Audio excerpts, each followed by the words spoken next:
Hi ಎಲ್ಲ big boss ಲವರ್ಸಿಗೆ ನನ್ನ ಕಡೆಯಿಂದ ಬಿಗ್ ಹಾಯ್.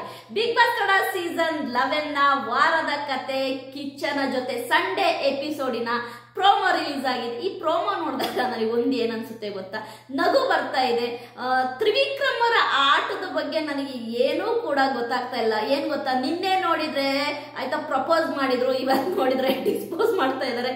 ಅಂದ್ರೆ ತ್ರಿವಿಕ್ರಮ್ ಅವರ ಈ ಲವ್ ಗೇಮ್ ಏನಿದೆ, ಈ ಪ್ರಪೋಸ್ ಗೇಮ್ ಏನಿದೆ, ಇದು ಯಾವುದು ಕೂಡ ತ್ರಿವಿಕ್ರಮ್ ಅವರಿಗೆ ಪ್ಲಸ್ ಪಾಯಿಂಟ್ ಆಗ್ತಾ ಇಲ್ಲ ಅನ್ನೋದು ಇಲ್ಲಿ ಖಂಡಿತವಾಗೂ ಗೊತ್ತಾಗ್ತಾ ಇದೆ.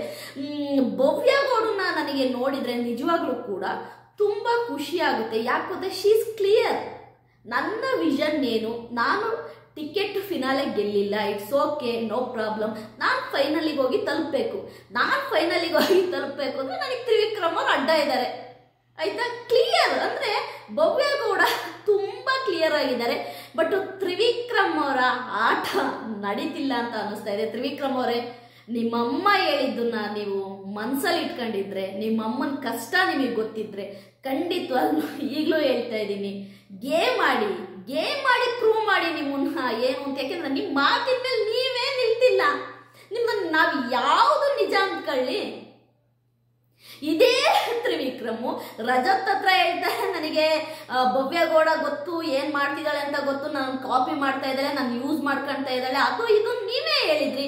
ಮತ್ತೆ ಅದೇ ಮರುದಿನ ಮತ್ತೆ ನೀವೇನೆ ಆಯ್ತಾ ಭವ್ಯ ಗೌಡನ ಹತ್ರ ಹೇಳ್ತೀರಾ, ಈ ಮನೆಯಲ್ಲಿ ನಿನ್ನೊಂದು ಬಿಟ್ರೆ ನನ್ನ ಜೊತೆ ನಿಲ್ಲಕ್ಕೆ ಯಾರಿಗೂ ಅರ್ಹತೆ ಇಲ್ಲ ಅಂತೀರಾ.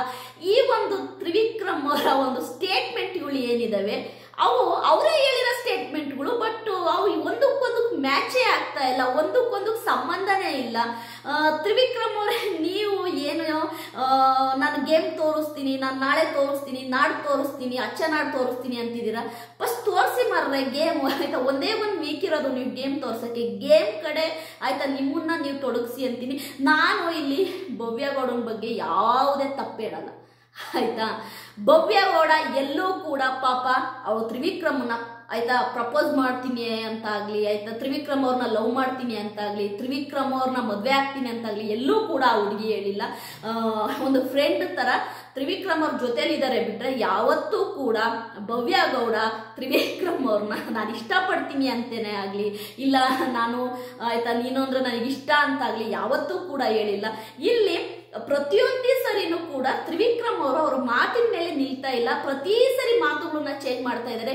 ಅವರು ಬಿಗ್ ಬಾಸ್ ಗೇಮ್ ಆಯ್ತಾ ಮೈಂಡ್ ಗೇಮ್ ಮಾಡ್ತೀನಿ ಅಂತಿದ್ದಾರೆ. ಬಟ್ ಈ ಮೈಂಡ್ ಗೇಮ್ ನಿಜವಾಗ್ಲೂ ಕೂಡ ಅವರಿಗೆ ಬ್ಯಾಕ್ ಫೈರ್ ಆಗ್ತಾ ಇದೆ ಅಂತಾನೆ ಹೇಳ್ಬೋದು.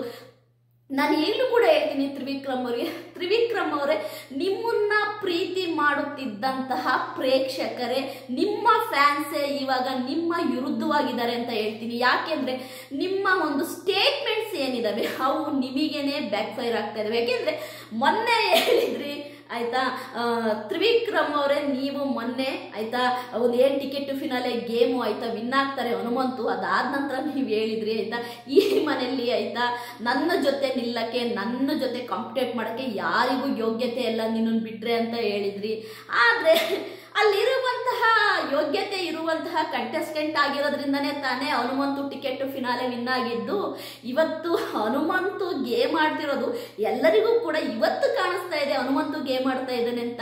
ಬಟ್ ಹನುಮಂತು ಹೇಳೋ ಪ್ರಕಾರವಾಗಿ ನನ್ನ ಆಟನ ನಾನು ಯಾವತ್ತೋ ಸ್ಟಾರ್ಟ್ ಮಾಡಿದ್ದೀನಿ, ಅದನ್ನ ತಿಳ್ಕೊಳಕ್ ನಿಮಗಾಗ್ಲಿಲ್ಲ ಅಂತ ನಾನೇನು ಮಾಡೋಕ್ಕಾಗಲ್ಲ ಅಂತ ಹನುಮಂತು ಓಪನ್ ಆಗಿ ಹೇಳ್ತಾ ಇದ್ದಾರೆ. ನಾನು ಪ್ರತಿ ಸರಿನೂ ನಿಮಗೆ ಅದೇ ಹೇಳಿರೋದು ಹನುಮಂತನ ಬಗ್ಗೆ.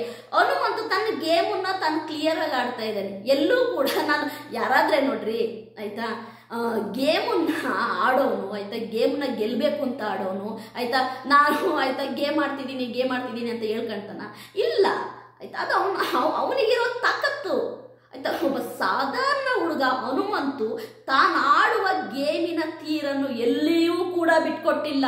ಅದಕ್ಕೆ ಹೇಳೋದು ಆಯ್ತಾ, ಓಡುವ ಕುದುರೆ ಯಾವತ್ತೂ ಕೂಡ ಆಯ್ತಾ ತನ್ನ ಸಕ್ಸಸ್ಸನ್ನ ಯಾರ ಕೈಲೂ ಹೇಳ್ಕೊಳಲ್ಲ. ಯಾಕೆಂದ್ರೆ ನನ್ನ ಒಂದು ಗೋಲ್ ಏನಂದ್ರೆ ನಾನು ಹೋಗಿ ಆಯ್ತಾ ನನ್ನ ಗೋಲ್ನ ಮುಟ್ಟೋದು, ನಾನು ಗೆಲ್ಲೋದು ಅನ್ನೋದು ಇರುತ್ತೆ. ಅದೇ ರೀತಿ ಹನುಮಂತನು ಕೂಡ ತನ್ನ ಗುಟ್ಟನ್ನು ಯಾರ ಜೊತೆಯೂ ಕೂಡ ಶೇರ್ ಮಾಡಿಲ್ಲ. ಓಕೆ, ನಾನು ಗೇಮ್ ನಾನು ಆಡ್ತಿದ್ದೀನಿ ಆಯ್ತಾ, ನನ್ನ ನೆಚ್ಚಿಗೆ ನಾನು ಆಡ್ತಿದ್ದೀನಿ ಆಯ್ತಾ ಅನ್ನೋ ರೀತಿ ಇದ್ದ ಹನುಮಂತು. ಇವತ್ತು ಹನುಮಂತು ಗೇಮ್ ಆಡ್ತಾ ಇದ್ದಾನೆ ಅಂದ್ರೆ ವೈಲ್ಡ್ ಕಾರ್ಡ್ ಎಂಟ್ರಿಯಲ್ಲಿ ಬಂದಂತಹ ಹನುಮಂತು ನಮ್ಮೆಲ್ಲರನ್ನು ಮಡುಮುಗಿಸ್ತಿದ್ದಾನೆ ಅಂದ್ರೆ ಅದು ನಿಮ್ಮ ಕರ್ಮ. ನೀವು ಆಯ್ತಾ ಗೇಮ್ ಆಡೋ ಬಿಟ್ಟು ನಿಮ್ಮನ್ನ ನೀವು ಬೇರೆ ಕಡೆ ತೊಡಗಿಸ್ಕೊಂಡ್ರೆ ಆಯ್ತಾ ಉಗ್ರ ಮಂಜು ಗೌತಮಿನ ಆಯ್ತಾ ಸಮಾಧಾನ ಮಾಡೋದ್ರಲ್ಲಿ, ತ್ರಿವಿಕ್ರಮ್ ಅವರು ಭವ್ಯ ಗೌಡ ಅವ್ರನ್ನ ಸಮಾಧಾನ ಮಾಡೋದ್ರಲ್ಲಿ ಆದ್ರೆ ಉಳಿದಂತಹ ಕಂಟೆಸ್ಟೆಂಟ್ಗಳು ಆಯ್ತಾ ಓಕೆ ಹನುಮಂತು ಅವನೇನು ಗೇಮ್ ಆಡಲ್ಲ ಅನ್ಕೊಂಡ್ರು. ಬಟ್ ಇವಾಗ ನೋಡಿದ್ರೆ ನಮ್ಮ ಸುದೀಪ್ ಸರ್ ಅವರೇನೆ ಹೇಳೋ ಪ್ರಕಾರವಾಗಿ ಆಮೆಯಾಗಿ ಬಂದಂತಹ ಹನುಮಂತು ಮೊಲದ ವೇಗದಲ್ಲಿ ಟಿಕೆಟ್ ಫಿನಾಲೆನ ವಿನ್ ಆಗಿದ್ದಾರೆ ಅಂತ. ಇಷ್ಟೇ ತಾನೇ. ಈಗ ಏನು ನೀವು ತ್ರಿವ್ಯಾ ಓಕೆ ತ್ರಿವಿಕ್ರಮ್ ಅವರು ಪ್ರಪೋಸ್ ಮಾಡಿದ್ರು ಅಂತ ಹೇಳಿದ್ರಿ ನಿನ್ನೆ ಆಯ್ತಾ. ಅಲ್ಲಿ ನಾನು ಆ ವಿಡಿಯೋನು ಕೂಡ ಹೋಗಿ ನೋಡಿದೆ. ಅಲ್ಲಿ ತ್ರಿವಿಕ್ರಮ್ ಅವರಷ್ಟೇ ಪ್ರಪೋಸ್ ಮಾಡ್ತಾ ಇರೋದು, ಅಲ್ಲಿ ಭವ್ಯ ಗೌಡ ಆನ್ಸರ್ ಏನೂ ಇಲ್ಲ. ಪಾಪ ಆ ಹುಡುಗಿ ತುಂಬಾ ಕ್ಲಿಯರ್ ಆಗಿದ್ದಾಳೆ. ನಿನ್ನ 2 ವೀಕ್ ಹೋಗ್ಲಿ, ಆಮೇಲೆ ನೋಡೋಣ, ಆಮೇಲೆ ಅದ್ರ ಬಗ್ಗೆ ಹೇಳ್ತೀನಿ ಅನ್ನೋದ್ರ ಪ್ರಕಾರವಾಗಿ ಭವ್ಯ ಗೌಡ ಹೇಳ್ತಾ ಇದ್ದಾರೆ. ಇಲ್ಲಿ ಕ್ಲಿಯರ್ ಆಗಿ ಗೊತ್ತಾಗುತ್ತೆ ಭವ್ಯ ಗೌಡ ತ್ರಿವಿಕ್ರಮ್ ಅವರ ಒಂದು ಟ್ರ್ಯಾಪಿಗೆ ಬೀಳಲ್ಲ ಅನ್ನೋದು ಕ್ಲಿಯರ್ ಆಗಿ ಗೊತ್ತಾಗ್ತಾ ಇದೆ. ಮೋಕ್ಷಿತ ಹೇಳುವ ಪ್ರಕಾರವಾಗಿ ತ್ರಿವಿಕ್ರಮ್ ಅವರು ಯಾವಾಗ ಏನು ಮಾತಾಡ್ತಾರೆ, ಯಾವಾಗ ಏನು ಹೇಳ್ತಾರೆ, ಯಾವಾಗ ಏನನ್ನ ಅವ್ರು ಯೋಚನೆ ಮಾಡ್ತಾರೆ ಯಾರಿಗೂ ಗೊತ್ತಾಗಲ್ಲ. ಅದಲ್ದೇನೆ ತ್ರಿವಿಕ್ರಮ್ ಅವರು ಅವರ ಗೇಮನ್ನ ನಿಜವಾಗ್ಲೂ ಕೂಡ ಚೇಂಜ್ ಮಾಡಿಕೊಂಡು ಗೇಮನ್ನ ಆಡಿದ್ದೇ ಆದರೆ ಅವರು ಟ್ರೋಫಿ ಗೆಲ್ಬೋದು. ಈಗಾಗಲೇ ತ್ರಿವಿಕ್ರಮ್ ಏನು ಅವತ್ತೊಂದು ಸ್ಟೇಟ್ಮೆಂಟ್ನ ಹೇಳ್ತಾರೆ, ನನ್ನ ಜೊತೆ ಕಾಂಪಿಟೇಟ್ ಮಾಡೋಕ್ಕೆ ಭವ್ಯ ಗೌಡನ್ ಬಿಟ್ಟರೆ ಬೇರೆ ಯಾರಿಗೂ ಇಲ್ಲ ಅಂತ. ಅದು ಒಂದೇ ಒಂದು ಸ್ಟೇಟ್ಮೆಂಟು ಅವರ ಇಡೀ ಒಂದು 100 ದಿನದ ಬಿಗ್ ಬಾಸ್ ಜರ್ನಿನೇ ಡ್ಯಾಮೇಜ್ ಮಾಡಿದೆ ಅಂತಲೇ ಹೇಳ್ಬೋದು. ನಾನು ಈಗಲೂ ಹೇಳ್ತಾ ಇರೋದಷ್ಟೇ, ಹನುಮಂತುಗಿರುವಂತಹ ಜಾಣತನ ಆಯ್ತಾ ತ್ರಿವಿಕ್ರಮ್ಗಿಲ್ಲ. ಅದೇ ರೀತಿ ಮೋಕ್ಷಿತನಿಗೆ ಇರುವಂತಹ ಬುದ್ಧಿವಂತಿಕೆ, ತಾಳ್ಮೆ, ನಿಜಾಯಿತಿ ಇದು ಕೂಡ ತ್ರಿವಿಕ್ರಮ್ಗಿಲ್ಲ. ಇಲ್ಲಿ ಕರೆಕ್ಟಾಗಿ ಓಪನ್ ಆಗಿ ಗೊತ್ತಾಗ್ತಾ ಇದೆ ಆಯ್ತಾ. ಹನುಮಂತು ಆಗಲಿ ಮೋಕ್ಷಿತ ಆಗಲಿ ಇಬ್ರು ಕೂಡ ಜನರ ಮನಸ್ಸನ್ನ ಯಾಕೆ ಗೆದ್ದಿದ್ದಾರೆ ಅಂದರೆ ಕಾರಣ ಇಷ್ಟೇ, ಅವರು ಯಾರ ಫೇವರ್ ಆಗೂ ಇರಲ್ಲ, ಅವರು ಯಾರಿಗೂ ಫೇವರ್ ಮಾಡಲ್ಲ. ಗೇಮ್ ಅಂತ ಬಂತು ಅಂದ್ರೆ ಅವ್ರ ಪಾಡಿಗೆ ಅವ್ರು ಗೇಮ್ ಆಡ್ತಾರೆ. ಅದಲ್ದೇನೆ ಯಾರಿಗೂ ಕೂಡ ಅವರು ಆಯ್ತಾ ಸಲಾಮ್ ಹೊಡಿಯಲ್ಲ. ಬಿಗ್ ಬಾಸ್ ಮನೆಯಲ್ಲಿ ನಾವಾಯ್ತು ನಮ್ಮ ಕೆಲಸ ಆಯ್ತು ಅನ್ನೋ ರೀತಿ ಇರ್ತಾರೆ. ನೀವು ಬೇಕಾದ್ರೆ ಬರ್ದಿಟ್ಕೊಳ್ಳಿ, ಹನುಮಂತು ಮತ್ತು ಮೋಕ್ಷಿತ ಫೈನಲ್ ಸ್ಟೇಜಲ್ಲಿ ನಿಂತಾಗ ನಿಜವಾಗ್ಲೂ ಕೂಡ ಅವರಿಬ್ರೂ ಆಯ್ತಾ ನೋಡುವ ಪ್ರೇಕ್ಷಕರಿಗೆ ನಿಜವಾಗ್ಲೂ ಹಬ್ಬ ಅಂತಾನೆ ಹೇಳ್ಬೋದು. ಯಾಕೆಂದ್ರೆ ಒಂದು ನಿಜಾಯಿತಿಯಾಗಿರುವಂತಹ ಕಂಟೆಸ್ಟೆಂಟು ಹನುಮಂತು ಮತ್ತೆ ಮೋಕ್ಷಿತ ಇಬ್ರು ಕೂಡ ಒಳಗೊಂದು ಹೊರಗೊಂದು ಇಲ್ಲ, ಗೇಮಿಗೋಸ್ಕರವಾಗಿ ನಾಟಕ ಮಾಡಬೇಕು ಅಂತೇನಿಲ್ಲ. ಅವ್ರ ಗೇಮನ್ನು ನಾವು ತುಂಬ ಈಸಿಯಾಗಿ ಆಡ್ತಾ ಹೋಗ್ತಾ ಇದ್ದಾರೆ. ಹಾಗಾಗಿ ಮೋಕ್ಷಿತ ಮತ್ತೆ ನಮ್ಮ ಹನುಮಂತು ಇಬ್ರು ಕೂಡ ಜನರ ಮನಸ್ಸನ್ನ ಗೆದ್ದಿದ್ದಾರೆ. ಫೈನಲ್ ಅಲ್ಲಿ ಇಬ್ರು ಇರ್ತಾರೆ ಅಂತೀನಿ. ಅದಲ್ದೇನೆ ಉಗ್ರ ಮಂಜು ಗೌತಮಿ ಇವರ ವಿಷಯಕ್ಕೆ ಬಂದ್ರೆ ಇವರು ಹೇಗಪ್ಪ ಅಂತಂದ್ರೆ ಆಯ್ತಾ ಇವರ ಆಟನೇ ಆಯ್ತಾ ತ್ರಿವಿಕ್ರಮ್ ಭವ್ಯ ಗೌಡದ್ದು ಒಂಥರ ಆದ್ರೆ ಇಲ್ಲಿ ಉಗ್ರ ಮಂಜು ಮತ್ತೆ ಗೌತಮಿ ಆಟ ಇನ್ನೊಂಥರ. ಇವರು ಇಬ್ರು ಆಯ್ತಾ ದೂರ ಮಾಡಕ್ಕೆ ಆ ದೇವ್ರು ಬಂದ್ರೂ ಸಾಕಾಗಲ್ಲ. ಆ ದೇವ್ರು ಬ್ರಹ್ಮನೇ ಭುವಿಗಿಳಿದು ಬಂದು ಆಯ್ತಾ ಇವರಿಬ್ರು ದೂರ ಮಾಡ್ತೀನಿ ಅಂದ್ರೆ ಆಗಲ್ಲ. ಅಷ್ಟು ಅವರು ಪೆವಿಕಲ್ ತರ ಅಂಟ್ಕೊಂಡ್ಬಿಟ್ಟಿದ್ದಾರೆ. ಯಾಕೆ ಅಂತಂದ್ರೆ ಅವರ ಒಂದು ಬಾಂಡಿಂಗು ಚೆನ್ನಾಗಿದೆ. ಆದ್ರೆ ಇಲ್ಲಿ ಜೆನ್ಯೂನ್ ಆಗಿರೋರು ಯಾರು ಅಂತ ನೋಡೋದಾದ್ರೆ ನಮ್ಮ ಉಗ್ರ ಮಂಜು ಅವರು ಗೌತಮಿಯ ಒಂದು ಫ್ರೆಂಡ್ಶಿಪ್ ಏನಿದೆ ಅದಕ್ಕೆ ನಿಜವಾಗ್ಲೂ ಕೂಡ ಜೆನ್ಯೂನ್ ಆಗಿದ್ದಾರೆ. ನ್ಯಾಯವಾಗಿ ಗೌತಮಿಗೆ 100% ಆಗಿದ್ದಾರೆ ಅಂತ ಹೇಳ್ತೀನಿ. ಆದ್ರೆ ಗೌತಮಿ ಇದರ ನಮ್ಮ ಉಗ್ರ ಮಂಜುಗೆ ಅಂತ ಕೇಳೋದಾದ್ರೆ ಖಂಡಿತವಾಗೂ ಇಲ್ಲ. ಅದೇ ರೀತಿ ನಮ್ಮ ಹನುಮಂತು ಮತ್ತೆ ಧನರಾಜ್ ವಿಷಯಕ್ಕೆ ಬಂದ್ರೆ ಹನುಮಂತು ಧನರಾಜ್ ಅವ್ರ ಫ್ರೆಂಡ್ಶಿಪ್ ಸೂಪರ್ ಆಗಿದೆ. ಎಲ್ಲಿ ಫ್ರೆಂಡ್ಶಿಪ್ ಮಾಡ್ಬೇಕಲ್ಲಿ ಫ್ರೆಂಡ್ಶಿಪ್ ಮಾಡ್ತಾರೆ, ಗೇಮ್ ಎಲ್ಲಿ ಆಡ್ಬೇಕು ಗೇಮ್ ಆಡ್ತಾರೆ. ಅದೇ ರೀತಿ ಮೋಕ್ಷಿತ ಮತ್ತೆ ರಜತ್ ವಿಷಯಕ್ಕೆ ಬಂದ್ರೆ ರಜತ್ ಮೋಕ್ಷಿತ ಇಬ್ರು ಕೂಡ ಫ್ರೆಂಡ್ಶಿಪ್ ಮತ್ತೆ ಬಾಂಡಿಂಗು ತುಂಬಾ ಚೆನ್ನಾಗಿದೆ. ಬಟ್ ಅವ್ರ ಗೇಮ್ ಅಂತ ಬಂದ್ರೆ ಎಲ್ಲೂ ಕೂಡ ಫ್ರೆಂಡ್ಶಿಪ್ ನ ಮುಂದೆ ತರಲ್ಲ. ಅವರಿಬ್ರು ಗೇಮ್ ಆಗಿ ಫ್ರೆಂಡ್ಶಿಪ್ ಆಗಿ ಆಡ್ತಾರೆ. ಅದಲ್ದೇನೆ ತ್ರಿವಿಕ್ರಮ್ ಭವ್ಯಗೌಡನ ವಿಷಯಕ್ಕೆ ಬಂದರೆ ತ್ರಿವಿಕ್ರಮ್ ಚೆನ್ನಾಗಿ ಗೇಮ್ ಆಡ್ತಿದ್ದಾರೆ, ಭವ್ಯಗೌಡ ಚೆನ್ನಾಗಿ ಗೇಮ್ ಆಡ್ತಿದ್ದಾರೆ ಅಂದರೆ ನನ್ನನ್ನು ಕೇಳಿದರೆ ನಾನು ಭವ್ಯಗೌಡನೇ ಗೇಮ್ ಆಡ್ತಿದ್ದಾರೆ ಅಂತೀನಿ. ಯಾಕೆಂದರೆ ಭವ್ಯಗೌಡ ಎಲ್ಲೂ ಕೂಡ ತ್ರಿವಿಕ್ರಮ್ ಅವರಿಗೆ ಒಂದು ಪ್ರಪೋಸ್ ಮಾಡೋದಾಗಲಿ ಆಯಿತಾ ನಾನು ನಿನ್ನ ಲವ್ ಮಾಡ್ತೀನಿ ಅಂತ ಹೇಳೋದಾಗಲಿ ಏನೂ ಕೂಡ ಮಾಡಿಲ್ಲ. ಅವ್ರಿಗೆ ನೀವೇನು ಹೇಳಿದ್ರಲ್ವ ಒಂದು ವಿಡಿಯೋನಕ್ಕ ನೋಡಿ ಅಂತ ನಾನು ಅದನ್ನು ಆಯಿತಾ ತುಂಬ ಸೂಕ್ಷ್ಮವಾಗಿ ಕೇಳಿಸ್ಕೊಂಡೆ. ಅಲ್ಲಿ ಭವ್ಯಗೌಡನಿಂದ ಯಾವುದೇ ಪ್ರತಿಕ್ರಿಯೆ ಇಲ್ಲ. ಇಲ್ಲಿ ತ್ರಿವಿಕ್ರಮ್ ಅವ್ರು ಮಾತ್ರ ಹೇಳ್ತಾ ಇದ್ದಾರೆ ಆಯಿತಾ ಪ್ರಪೋಸ್ ಮಾಡ್ತಾ ಇದ್ದಾರೆ. ಆದರೆ ನಮ್ಮ ಭವ್ಯಗೌಡನ ಉತ್ತರ ಏನಪ್ಪ ಅಂತಂದರೆ ನೋಡೋಣ. ಇನ್ನೊಂದು ಇನ್ನು 2 ವೀಕ್ ಇದೆಯಲ್ಲ, 2 ವೀಕ್ ಆದಮೇಲೆ ನಾನು ಹೇಳ್ತೀನಿ, ಹೇಳಕ್ಕೆ ತುಂಬ ಇದೆ, ಹೇಳ್ತೀನಿ ಅಂತ. ಇದ್ರ ಅರ್ಥ ನೀವು ತಿಳ್ಕೊಬೇಕು. 2 ವೀಕ್ ಆದಮೇಲೆ ಭವ್ಯ ಗೌಡ ಎಸ್ ಅಂತಾರಂತ ನೀವು ಅಂದ್ಕೊಂಡ್ರೆ ಖಂಡಿತವಾಗೂ ಹೇಳಲ್ಲ. ತುಂಬ ಶೀ ಈಸ್ ವೆರಿ ಕ್ಲಿಯರ್. ಅಂದರೆ ನನ್ನ ಗೇಮನ್ನು ನಾನು ಆಡ್ತಾ ಇದ್ದೀವಿ, ನಾನು ಫೈನಲ್ ತರಬೇಕು ಅನ್ನೋದು.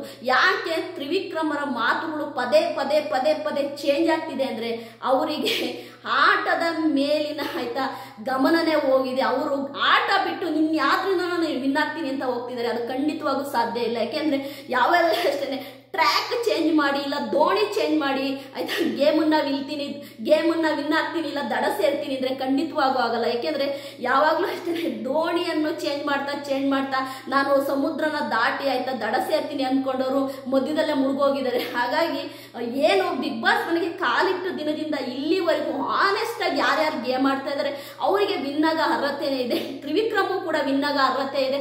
ಆದರೆ ತ್ರಿವಿಕ್ರಮು ಮಾತಿನ ಮೇಲೆ ನಿಲ್ತಾ ಇಲ್ಲ. ಪ್ರತಿದಿನ ಸ್ಟೇಟ್ಮೆಂಟ್ ಚೇಂಜ್ ಆಗ್ತಾ ಇದೆ. ಪ್ರತಿದಿನ ಆಯ್ತಾ ಇನ್ನೇನೋ ಮಾಡೋಕ್ಕೋಗಿ ಇನ್ನೇನಕ್ಕೋ ತಗ್ಲಾಕಾಣ್ತಾ ಇದ್ದಾರೆ. ಗೊತ್ತಿಲ್ಲ ಇದೇನಂತ. ಈ ಪ್ರೋಮೋ ನೋಡಿದಾಗ ಒಂದು ಕ್ಲಿಯರ್ ಆಗಿ ಅರ್ಥ ಆಗೋದು ಅಂದರೆ ಭವ್ಯ ಗೌಡ ತುಂಬಾ ಕ್ಲಿಯರ್ ಆಗಿದ್ದಾಳೆ. ನಾನು ಫೈನಲ್ ತಲುಪಬೇಕು ಅನ್ನೋದು ತುಂಬಾ ಕ್ಲಿಯರ್ ಆಗಿದೆ. ಯಾಕೆಂದ್ರೆ ಗೇಮು ಅಂತ ಬಂದ್ರೆ ಇಂಡಿವಿಜುವಲ್ ಆಗಿ ತನ್ನ ಗೇಮ್ನ ತಾನು ಆಡ್ತಾಳೆ. ಗೇಮಿನ ಪ್ರಕಾರವಾಗಿ ನೋಡೋದಾದ್ರೆ ಭವ್ಯ ಗೌಡ ತನ್ನ ಗೇಮನ್ನ ತಾನು ಆಡ್ತಾ ಇದ್ದಾಳೆ. ನೋಡೋಣ. ಈ ಪ್ರೋಮೋ ನೋಡಿದಾಗ ಒಂದು ಅರ್ಥ ಆಯ್ತು ಆಯ್ತಾ, ನಿನ್ನೆ ಪ್ರಪೋಸು ಇವತ್ತು ಡಿಸ್ಪೋಸು ಅನ್ನೋ ರೀತಿ. ಗೊತ್ತಿಲ್ಲ ನನಗೆ ಯಾರ್ಯಾರು ತ್ರಿವ್ಯಾ ಪ್ರಪೋಸ್ ಮಾಡಿದ್ರಂತೆ. ನಿನ್ನೆಯಿಂದ ಫುಲ್ಲು ಖುಷಿಯಾಗಿದ್ದೀರಾ. ಅವರಿಗೆಲ್ಲ ನಾನು ಏನು ಹೇಳಬೇಕೋ ಗೊತ್ತಿಲ್ಲ. ಎಂಜಾಯ್ ಮಾಡಿ, ನೋಡಿ, ಹ್ಯಾಪಿಯಾಗಿರಿ. ಬಟ್ ಅದನ್ನ ಮನಸ್ಸಿಗೆ ತಗೊಂಡು ಅದನ್ನೇ ನೀವು ತಲೆ ಕೆಡಿಸ್ತಾ ಕೂರಬೇಡಿ ಅಂತೀನಿ. ನನ್ನ ಪ್ರೋಮೋ ರಿವ್ಯೂ ನಿಮಗೆ ಇಷ್ಟ ಆದರೆ ಲೈಕ್ ಮಾಡಿ, ಸಬ್ಸ್ಕ್ರೈಬ್ ಮಾಡಿ. ಬಾಯ್.